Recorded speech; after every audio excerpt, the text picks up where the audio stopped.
കാരണം നമ്മൾ വിവാഹം കഴിഞ്ഞ് വരുന്ന ഓരോ സ്ത്രീകൾക്കും ഉണ്ടാവുന്ന ആഗ്രഹം എന്ന് പറഞ്ഞാൽ പുരുഷന്റെ വീട്ടിലേക്ക് അവളെല്ലാം ഇട്ടെറിഞ്ഞിട്ടാണല്ലോ പോകുന്നത്. ഇപ്പോഴത്തെ കേരളത്തിലെ വ്യവസ്ഥിതി അനുസരിച്ച് വിവാഹം കഴിഞ്ഞ് സ്ത്രീ പുരുഷന്റെ വീട്ടിലേക്ക് തന്നെയാണല്ലോ പോകുന്നത്. ഇപ്പോഴും അതിന് മാറ്റം വന്നില്ല. അപ്പൊ ഈ എല്ലാം ഇട്ടെറിഞ്ഞു പോകുന്ന ഒരു സ്ത്രീ ഒരു പുതിയ മെമ്പർ അവിടെ, അവളെ നിങ്ങൾ താലോലിക്കോ തഴുകൊന്നും ചെയ്തില്ലെങ്കിലും അറ്റ്ലീസ്റ്റ് അവൾക്കുള്ള ഒരു സ്പേസ് അവിടെ കൊടുക്കണം. അമ്മ എന്ന് പറഞ്ഞാൽ നമ്മുടെ അമ്മേനല്ലേ, അമ്മയ്ക്ക് നമ്മളെ അറിയാം, ഇത്ര നാളായിട്ട് നമ്മളെ വളർത്തി വലുതാക്കിയ അമ്മയാണ്. ആ വീട്ടിലേക്ക് ഒരു പുതിയ മെമ്പർ കടന്നു വരുമ്പോ ഇപ്പൊ അമ്മയുടെ കൂടെ നിൽക്കണോ അവളുടെ കൂടെ നിൽക്കുന്ന ഒരു ക്വസ്റ്റ്യൻ ഉണ്ടല്ലോ, അവിടെ നിശബ്ദനായ ഒരു കാരണവശാലും നിൽക്കരുത്.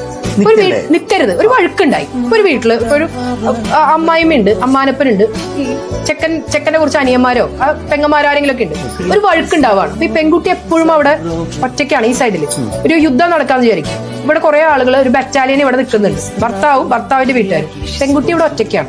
ഇവിടെ ഇങ്ങനെ വഴക്ക് നടന്നുകൊണ്ടിരിക്കുന്നതായിരുന്നു. ഈ ചെക്കൻ സാധാരണഗതിയിൽ എന്താ ചെയ്യാന്ന് വെച്ച് കഴിഞ്ഞാൽ, സാധാരണഗതിയിൽ മെജോറിറ്റി ആണുങ്ങളും ചെയ്യാം, ഇവര് പെൺകോന്തൻ എന്ന് വിളിക്കാതിരിക്കാൻ വേണ്ടി, ആരുടെ നീ എന്റെ വീട്ടിൽ കയറി വന്നിട്ട് ഇവിടെ മൊത്തം മാറ്റി മറിക്കാൻ നോക്കണ്ട, ഞങ്ങൾ കുറെ കൊല്ലമായിട്ട് ഇവിടെ ഇങ്ങനെ വളരണേ, എനിക്ക് പറ്റുന്നുണ്ടെങ്കിൽ മതി, ഇല്ലെങ്കിൽ നീ നിന്റെ കുടുംബത്തേക്ക് വെക്കും എന്ന് പറയുന്നവരാണല്ല അവൻ പെൺകോന്തനല്ല, അവൻ നിലപാടില്ലാത്ത പുരുഷനെന്ന് പേരില്ല, വെറും ഒരാള് മാത്രമാണ്. പുരുഷനല്ല അവൻ. നല്ലൊരു പുരുഷൻ അങ്ങനെ പറയില്ല.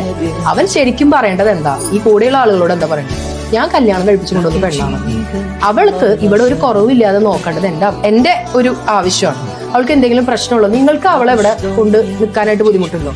ഏറ്റവും പ്രശ്നം വഷളാകുന്നതിന് മുൻപ് ഞാൻ വേറെ വീടെടുത്ത് മാറിക്കോളാം. കാരണം അമ്മയും അവളും തമ്മിലുള്ള സ്നേഹം എന്നും നിലനിൽക്കണമെന്ന് ആഗ്രഹിക്കുന്ന ആളാണ്.